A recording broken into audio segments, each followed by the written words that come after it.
So, you spent all this money on a dental implant, and now it broke when you were eating an apple, and you're so mad. How can we prevent that from happening in the future? Hi, I'm Dr. Brett Langston. I'm a prosthodontist. I'm the owner of Dental Implant and Aesthetic Specialists, and I've been practicing since 2005. Single tooth implants are one of the most successful things we do to replace missing teeth. Failures are rare when planned properly, placed correctly, and with good patient home care. But unfortunately, like everything in the mouth, failures can happen. So make sure you listen to the end to hear about the number one thing that causes implants to break. So before we go into why an implant might break, I want to repeat that a fracture is very rare. And actually, a fracture of the titanium implant is even more rare. The only time that happens is, generally speaking, if you use way too small an implant, you use an off-brand implant, or you put way too big a tooth on. What usually breaks is the tiny abutment screw that holds everything together, and that's a recoverable problem. If the implant in the bone actually breaks, that's a more involved procedure where we have to surgically remove the implant, put bone in the area, allow it to heal, and re-implant. But like I said, the actual implant breaking is extremely rare. The first reason that an implant might fail is that it failed to actually take in the jawbone. Now, this can be for a variety of reasons. Usually it's because the quality of bone wasn't strong enough to hold the implant. The process of placing an implant involves a healthy jawbone actually growing onto the surface of the implant.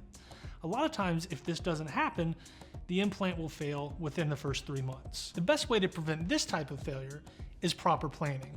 Through a three-dimensional cone beam image, we can look at and we can diagnose and make sure that the areas that we're planning to place the implant are strong enough and have adequate bone to support that implant. Once the implant has fully grown into the bone, about 3 to 4 months, and the crown is put on top of the implant, the next cause for failure is actually that tiny screw that holds the crown to the implant.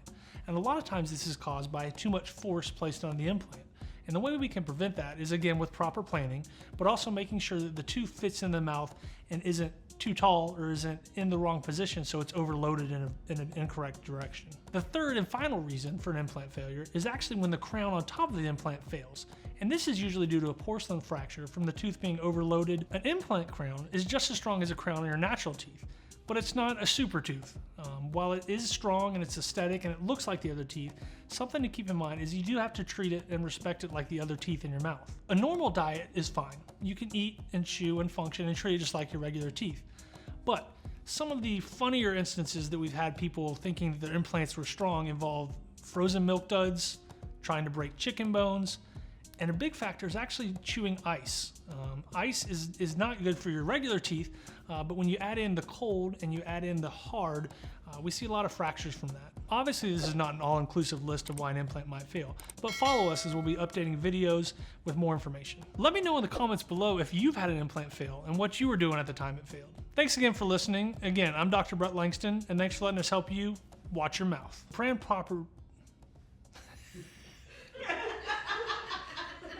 Golly.